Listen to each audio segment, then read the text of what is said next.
خلينا نشوف ال heat sinks and fans. As processors, graphic cards, RAM and other components in a computer have increased in speed and power consumption, the amount of heat produced by these components as a side effect of normal operation has also increased. من تستعمل البروسيسور والجرافيك كاردز والرام غالبا هن ذني يستعملن انت بالحاسبة اثناء ما انت تقوم بفتح البرامج وخاصة الجيمنج.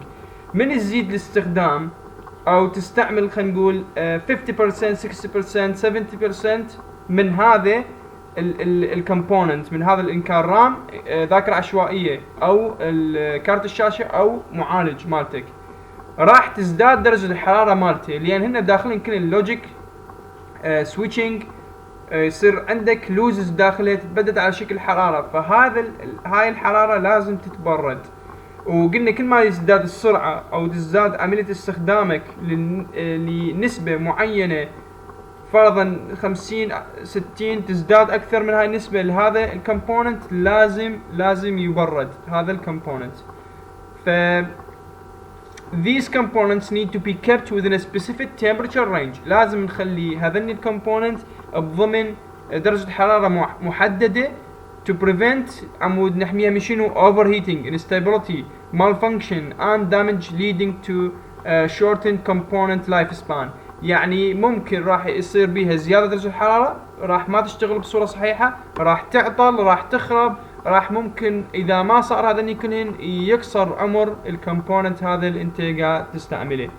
فلازم تستعمل شنو cooling، لازم تستعمل heat sink او fan. Other devices which need to be cooled include the power supply unit. فمو بس البروسيسور والجرافيك الرام، لا الباور سبلاي يريد هم تبرده، لان قلنا بي سويتشنج such as high power laser light emitting diode. ها ال LEDs الدايودات ممكن همين الهارد الديسك الهارد مالتك مالت الخزن المعلومات همين يحتاج تبريد. A heat sink is a heat exchanger component attached to a device used for passive cooling. طبعا الهيت سينك نفسه، الهيت سينك مو الفان، قاعد احكي على المشتت الحراري، هو هيت اكسشينجر، هو مبادل حراري يوضع مباشرة مع الكومبوننت اللي تريد تاخذ الحرارة من عنده، اللي تريد تسوي هيت اكسشينجر وياه. تمام. فانت مثلا اذا عندك سويتش، شفت السويتشات بالباور سبلاي ملتصقة مباشرة على الهيت سينك.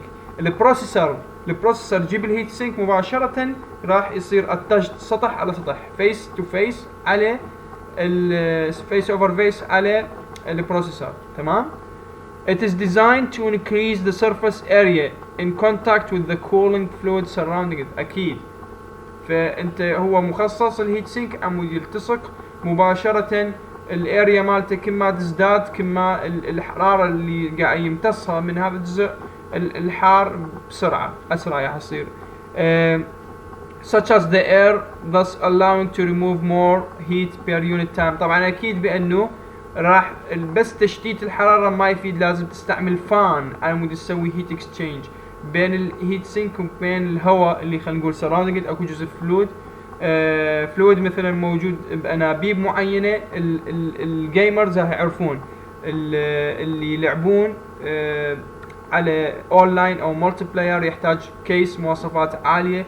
ما تحتاج مواصفات عالية قلنا راح الواطية تصير اكثر، لان راح يصير خسائر اكثر، فتحتاج راح تحمي الكومبوننتس راح يحمن اكثر، فتحتاج فانات اقوى، وتحتاج كولينج سيستم يختلف. مرات يجي السيستم بانابيب تبريد، شلون السبلت او المكيف، فهاي الانابيب التبريد بيها غاز يبرد، فتجي يم البروسيسور يم الفان، تجي يم السويتشات مالتك، other components الموجودة بالكيس مالتك عمود تبردها. تمام. بس اكيد راح يصير more expensive than normal cases. تمام. ف other factors which improve the thermal performance، ممكن اكو عوامل اخرى راح تحسن من خلينا نقول الهيت اكسشينجينج اللي قاعد يصير. مثلا السرعه مالت الهواء، ممكن الفان مالتك يزداد سرعته، فاكيد راح نفس الشيء البنك هسه احنا نريد نبرد الغرفه اكثر، نزيد السرعه مالت المروحه، فنفس الشيء الاير فيلوسيتي choice of material ممكن اختيار نوع المادة usually an aluminium alloy. الالومنيوم كلش ممتاز للهيت اكسشينجينج مالتك راح تستعمله ممكن الالومنيوم due to its high thermal conductivity لان موصلة الحرارة عالية 229 واط على متر كلفن. ممكن خلينا نقول مواد اخرى او عناصر اخرى تستعملها لكن الالومنيوم هو فد شيء كلش مناسب. الصفحة اللي وراها بيها انواع من الهيت سينك المشتتات الحرارية. هاي الصورة رسمة لهيت سينك موضوع هذا الهيت سينك وفان موضوع فوقها وهذا الهيت سينك هو مالت البروسيسور اللي خاص بوحدة المعالجة المركزية. خل اشوفكم اياها بالحقيقة. هذا البروسيسور وحدة المعالجة المركزية. طبعا انا حاطه على الفلين لان اشوف ذن البنات مالته كلش دقيقة على مود لا تنعوج بن من ذن البنات فيفضل تحطها على فد فلين او اسفنجة. وهذا الهيت سينك شوف مشتت حراري شوف شلون هم مسوي على شكل خلينا نقول شرائح ما يحطوا سوليد كلش سوليد بس منه وشرائح منه.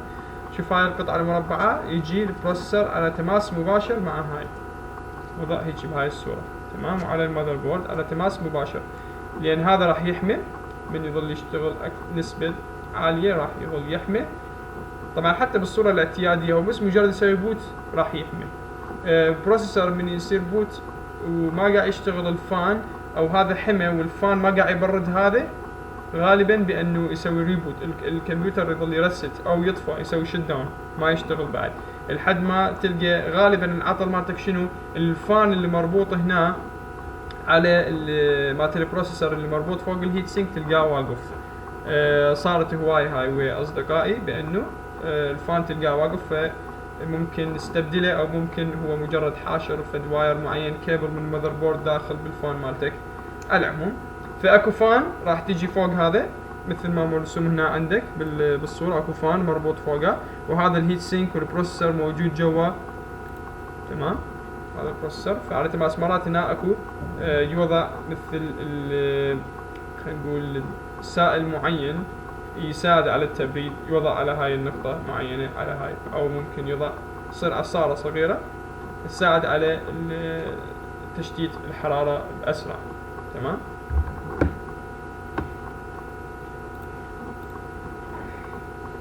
The approach air velocity depends on the attached or nearby fan. طبعا هاي هي attached راح تصير الفان. هاي الفان هي اللي راح تشتت الحرارة اللي هم موجودة بالهيت exchanger او بالعفو الهيت سينك تمام. When there is no airflow around the heat sink إذا ماكو على الهيت سينك airflow energy cannot be transferred أكيد يعني راح تبقى الحرارة ببطن هاي فأنت لازم تحتاج فان عمود انت على الاقل تبرد الحراره اللي هنا اللي الحراره اللي انسحبت من البروسيسور تمام. A computer fan is any fan inside or attached to a computer case used for active cooling. اذا الفان هو الاكتيف كولينج الهيت سينك اللي هو الباسيف كولينج راح يصير باسيف كولينج اللي هو الهيت سينك الاكتيف كولينج اللي هو من هو اللي الفان and may refer to fan that draw cooler air into the case from the outside. ممكن تكون طبعا الفانات موجودة بهاي الصورة اللي هي بداخل الكيس مالتك وممكن فان مربوطة خارج الكيس يسحب الهواء مثلا مالت الغرفة